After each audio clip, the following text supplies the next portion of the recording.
Hey guys, this is Christian here. I am here in Eleanor Rigby's in German, PA. This is another webisode of Breaking the Mold. Right now I'm sitting here with Joe, Billy, and Jake of The Prospect. Guys, how are you today? Tired. Tired, yeah. Tired. They just played a show with The Status and SO Houston. SOS Houston. SOS Houston. Okay, right. They're a local band. But guys, so basically it's just you and the Status right now on this tour. Time and Distance unfortunately dropped off. How's it been going? It's been good. It's been great. The last week's been great. The shows have been awesome. The shows before that, we had a couple rough days, but weekdays are kind of rough when you're independent, on-sign band. And the last couple of days have been great. Having good shows, and it's always been fun. At least I'm not at home all the time working and stuff. All right, nice. So you just mentioned that you're unsigned. So what's the future really hold with recording, getting signed, stuff like that, or is those on lockdown? We're just trying to put out the best songs we can. Right now we're just releasing singles digitally. The whole world kind of went that way. Even like the rap world went, Lil Wayne just would go to a studio and record and put it up and just create immediate buzz for himself. And a lot of bands are doing the same thing. So we're just trying to make the best music we can and put it out there for everybody, label or no label. Okay. Well, that's a different way to go, but obviously it's a cheaper way. Since you guys are unsigned, not getting funded and everything like that. So you guys are from Florida, correct? Right. Which part of Florida? Bradenton. It's an hour south of Tampa. Okay, so we the Kings area. As in we live down the street. We live down the street from those guys. Okay. All right, nice. So I'm from New Jersey. Our cameraman Brian is from this area. Explain the scene in Florida, because obviously we really don't go down to shows that often in Florida. So what's it really like down there? It was a lot bigger a few years ago. Obviously, it's a little more hardcore now. You have Burden of a Day and Under Oath that came out of there, and so there's still some like a pop rock, pop punk kind of thing going on around there. You still have obviously We the Kings, like you mentioned. You still have like Select Start and Big Under Fire coming out of there. So I mean, there still is a little scene of like the pop punk, but mostly it's hardcore.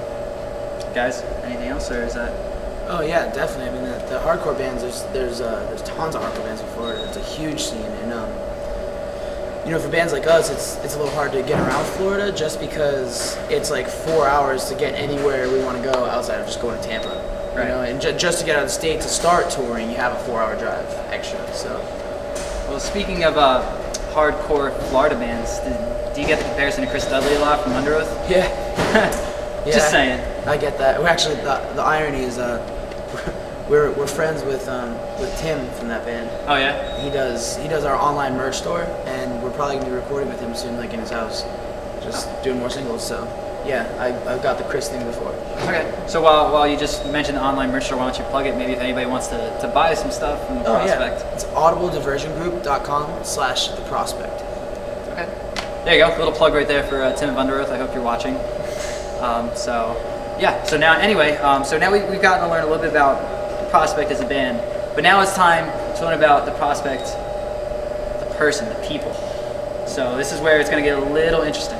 Right. So let's see where we go here. So first off, I guess you call it the most influential album that you guys ever heard, or maybe say that wants me to be a musician.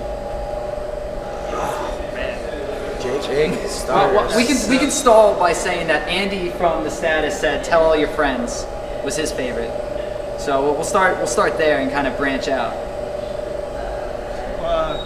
For me, it's probably Jimmy Eat World. Clarity is really what made me want to really play music.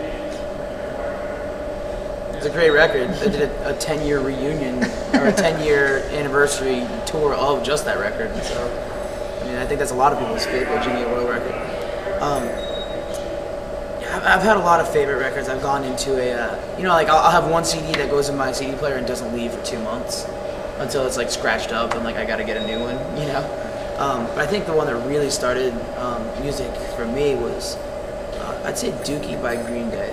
I got it on tape, and I was like, also have that tape. right, and that was just a huge record for me. And when I go back now and after like writing songs and listening to it, and I look at it and so much of the parts and lyrics and everything is like, it's like they kept the music simple and let the lyrics mean a lot, and just like went through and just made good, timeless sounding songs, but did it with like a punk rock decaying on it, you know?